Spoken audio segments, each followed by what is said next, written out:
everyone. Welcome to Kalam Learning Center.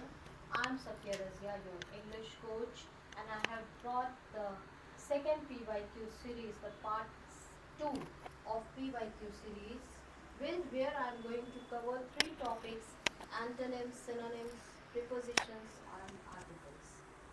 So let's start with antonyms and synonyms. As you know, antonyms and synonyms. What is antonyms? The opposite of the words is called antonyms, and the similar meaning is called of any word is synonyms. Here, solo, solitary, lonesome. These are the synonyms of solo. Solo मतलब single, अकेला, solitary, lonesome, ये सब एक ही different meaning है, but same meaning है, but different words हैं. अब इसमें क्या है? एंटोनिम्स, ये इसके अपोजिट है. In a pair, in a group, a company. ठीक है. एंटोनिम्स, सिनोनिम्स मैंने डिटेल्स में आपको अपने लेक्चर्स में बताया है. और चलिए उसी के ऊपर कुछ क्वेश्चंस हैं इंपॉर्टेंट जो मैं आपके साथ डिस्कस करना चाह रही हूँ. PYQ सीरीज़ में the words which have meaning to opposite to another word. This question was asked in 2016 and the answer is antonyms, synonyms, homophones, none of these. Of course, meaning जो opposite होती है किसी word की वो antonyms कहलाती है. तो ये आपका antonyms है. अब आते हैं क्वेश्चन नंबर 2 पे. The synonym of candid. Candid is soft spoken, faithful, fearless, frank. आजकल candid photographs बहुत पसंद की जाती है. अब की कैंडिड है क्या? कैंडिड आपको पता है, which is open, which is Frank. Okay, तो यहाँ पे मीनिंग क्या है? Similar meaning. सिनोनिम मतलब similar meaning, Frank. And this question was asked इन 2016. तो इस तरह से इजी ही आएंगे, बहुत डिफ़िकल्ट आपसे नहीं पूछा जाएगा. लेकिन जो आपने पढ़ा है एटलीस्ट उसको अच्छे से रिवाइज कर लीजिए तो आपका हो जाएगा. ठीक है. Now question number 3. The synonym of pretty is beautiful, small, soft, irony. Of course, you are very pretty. You are very beautiful. Okay. So this is what? This is synonym. So what is the synonym of pretty? Beautiful. And this question was asked in 2018. Next is question 4. Antonym. Antonym means opposite. Antonym of foes is. Foes का antonym क्या है? Foes means enemy. ठीक है. अब enemy का opposite आपको पता ही है, जो foe उसका enemy मतलब दुश्मन. हमारे दुश्मन का opposite क्या होगा? जो हमारा दोस्त होगा. ठीक है. तो यहाँ पे enemies, relatives, friends, none of these आपका आंसर है C. And this question was asked in 2017. Now question number 5. Antonym of awake. Awake, जागा हुआ. इसका अपोजिट है aware, asleep, alert, conscious. Of course, the antonym of awake is sleep. And this question was asked in 2018. Now what is next? Question number 6. Antonym of demise. You are shocked with the sudden demise. Demise किसको कहते हैं? demise कहते हैं death को. अचानक किसी की death हो जाती है तो उसका अपोजिट क्या है? बर्थ. ठीक है.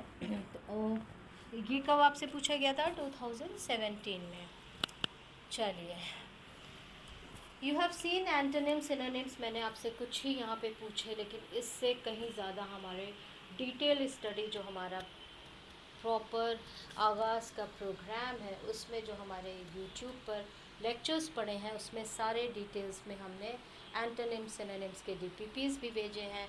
हमने बच्चों को वहाँ पे बहुत सारे वर्ड्स डिस्कस किए हैं, बहुत सारे टेबल्स में हमने एंटोनिम्स, सिनोनिम्स पढ़ाया है. तो अगर उस डिटेल स्टडी को जो हम यहाँ पे करा रहे हैं, यहाँ पे तो मैं आपको सिर्फ PYQs करा रही हूँ, लेकिन उसकी डिटेल कैसे क्या होता है, किस तरह से हम इसको समझते हैं, पूरी हमने आपको हर चीज़ उसको उस प्रोग्राम के अंदर पढ़ाया है आगाज़ और परवाज़ में. इस आगाज़ प्रोग्राम को आप अभी भी कुछ नहीं बिगड़ा है. You can buy it, you can avail it, you can avail this opportunity and it is available in 399. Earlier it was in 4000. This is offer for you.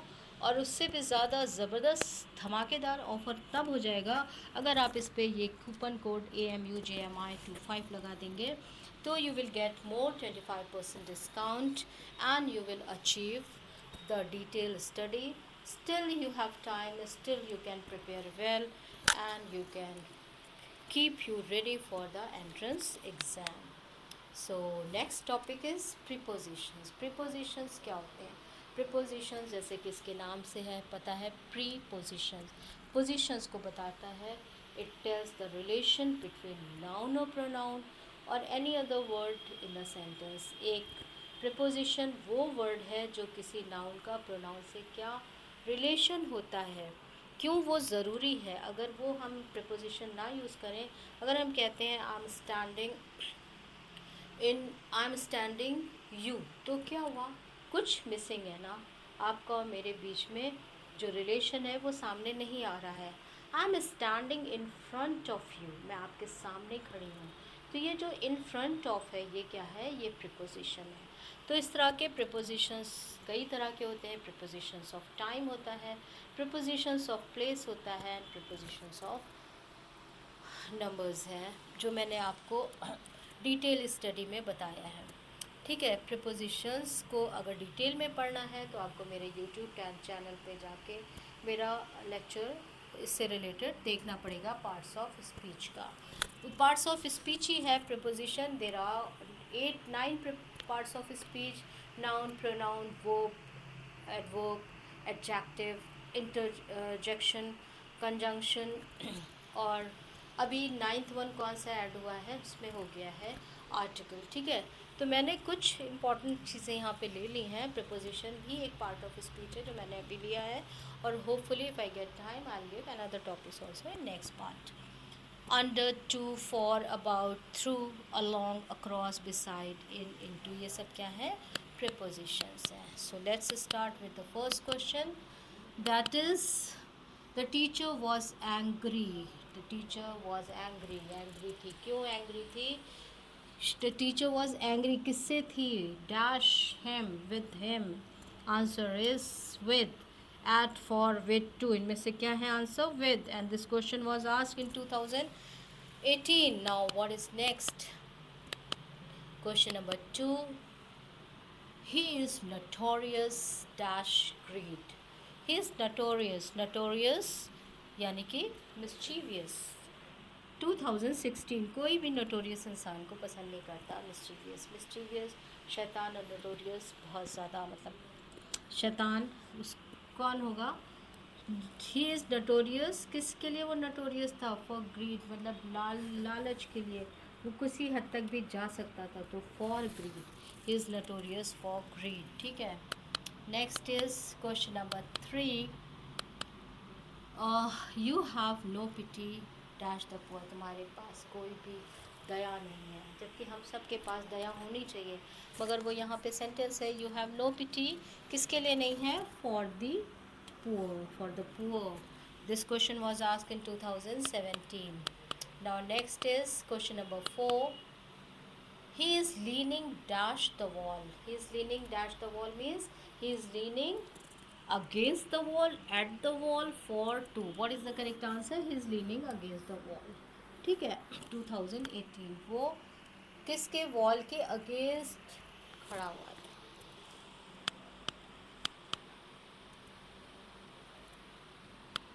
Next is I shall look dash this matter.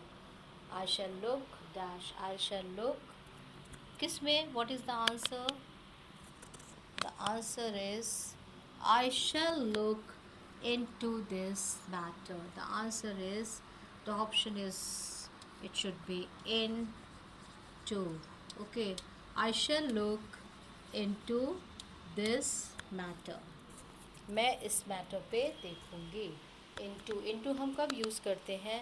into use करते हैं जब हम किसी चीज़ में motion show होता है. ठीक है, स्टेबिलिटी के लिए हम इन यूज़ करते हैं, लेकिन इनटू जहाँ पे मोशन शो हो रहा है, तो मैं इस मैटर को देखूँगी, यहाँ पे मोशन हल्का सा फील हो रहा है, इसलिए हमने इनटू यूज़ किया, लुक इनटू दिस मैटर, और I shall look into this matter. Now what is next? Use of articles a and the. Third topic है आर्टिकल्स. आर्टिकल्स क्या होता है आपको पता ही है. ए एंड कौन से आर्टिकल्स हैं? ए एंड क्या है? A and is indefinite articles, जो डेफिनिट नहीं है, ठीक है. और द क्या है? The is definite article. Indefinite और डेफिनिट आर्टिकल. द जब हम पर्टिकुलर थिंग्स के बारे में बात करते हैं, पर्सन के बारे में बात करते हैं, या प्लेस के, तो हम द लगाते हैं. और a and I met a boy, boy कोई भी हो सकता है, तो हमने कहा अ, ठीक है. I met an intelligent girl. अब इंटेलिजेंट की बात हो रही है तो फिर हमने एन लगाया, क्योंकि जहाँ पे वाल साउंड आएंगे वहाँ पे हम नाउन से पहले एन लगाएंगे, और जहाँ पे कॉन्सोनेंट साउंड आएगा, देर आर, आपको पता है अल्फ़ाबेट्स में 26 अल्फ़ाबेट्स हैं, जिनमें से 5 वाल्स हैं, ए ई आई ओ यू. तो ए ई आई ओ यू, ये सारे जो हैं इनसे पहले हम एन लगाते हैं. इनके साउंड को हमें देखना होगा. और ए कब लगाते हैं? जब कॉन्सोनेंट साउंड्स आता है, ठीक है. कॉन्सोनेंट्स जो रिमेनिंग 21 वर्ड्स हैं उससे पहले हम ए लगाते हैं, ठीक है. Now next question is question number 1. Photography is dash interesting hobby. Photography क्या है? Photography is dash interesting hobby. An interesting hobby एक इंटरेस्टिंग हॉबी है. This question was asked in 2015. Now question number 2. She is dash beauty. She is the beauty. अब ये noun जो है वो countable नहीं है. ब्यूटी अनकाउंटेबल नाउन है, तो अनकाउंटेबल नाउन के लिए हम डेफिनेट आर्टिकल यूज़ करेंगे द, ठीक है ना. उसमें हम ए यूज़ कर सकते हैं ना एन यूज़ कर सकते हैं. This was asked in 2016. Now question number 3. The minister and dash orator have come here. अब मिनिस्टर एंड, जब हम दो डिफरेंट पर्सन को बात कर रहे हैं तो हम इसमें द लगाएंगे, ठीक है. The minister and the orator means there are 2 nouns. क्योंकि हैव है, अगर यहाँ पे हैज़ होता, अगर ये हैव ना होके हैज़ होता, तो हम कह सकते थे कि द मिनिस्टर एंड ओरेटर, मतलब हम एक ही को एड्रेस कर रहे हैं. लेकिन क्योंकि यहाँ पे द है, इसका मतलब हम किसको एड्रेस कर रहे हैं? हैव है, इसलिए यहाँ पे हम द लगाएंगे, ठीक है. The minister and the orator have come here. The minister and the orator have come here. This is your correct answer. Answer number C is A and the. None में से option C is your correct. This question was asked in 2018. Now question number 4. He is not dash European. He is not a European कि an European. अब देखिए European जब हम कहते हैं तो इसका साउंड आ रहा है, इसका फोनेटिक साउंड यो ऐसे आ रहा है, वाई यू से आ रहा है, ठीक है. तो जब वाई यू से आ रहा है, इसका मतलब ये ई साउंड यहाँ पे प्रोनाउंस नहीं हो रहा है, इसलिए हमने he is not a European. तो ये आपका आंसर आ में आएगा. And this question was asked in 2018. He is not a European. आपको ए लिखना है. Next question number 5. Dash oranges are grown in Nagpur. अब इसमें आर्टिकल आएगा कि नहीं आएगा? Dash oranges are grown in Nagpur. कोई डेफिनेट आर्टिकल हम इसमें लगा नहीं सकते क्योंकि हम ऑरेंजेस कॉमन नाउन की बात कर रहे हैं. और इस ओ को हम बस क्या है, जब ये बिना डैश के लिखा जाएगा यहाँ पे, क्योंकि आपको कंफ्यूज करने के लिए था कि यहाँ पे ए लगेगा, एन लगेगा था. Otherwise it should be capital O. And there is answer option is B, no article. 2017 it was asked. इसमें हम कोई आर्टिकल नहीं लगाएंगे. क्योंकि ऑरेंजेस कॉमन नाउन है, oranges are grown in Nagpur, ठीक है। Question number 6, tolerance should be dash guiding principle. Principle is the rule, so tolerance should be the guiding principle. A and the yours in 2018 it was asked, the should be over there. With this I conclude the session, and please you have to continue with it. Okay, thank you so much.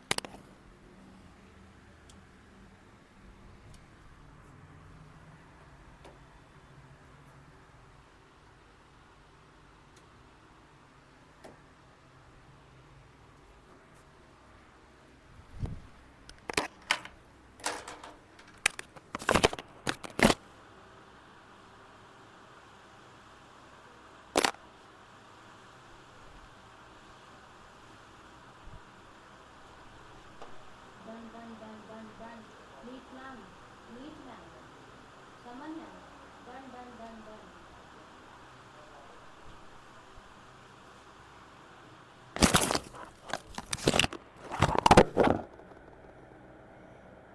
Oh.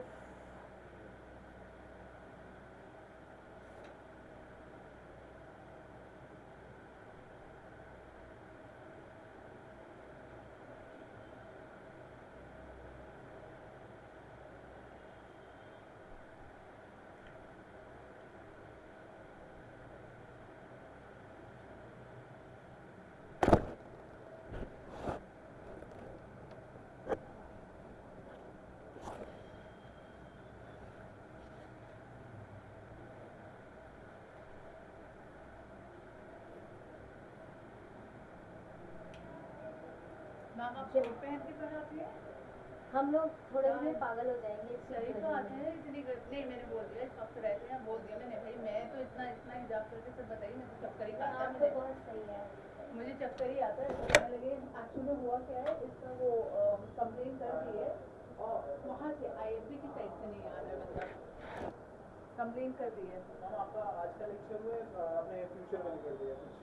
सुनिए अभी बता रहे हैं हम आपको, मैंने इसमें 2 lecture है, एक 3 टॉपिक जो आज आपने बनाए थे वो भी कर दिया है, और जो उनका था वो भी रिपीट कर दिया है। जो आज मैंने बनाया था वो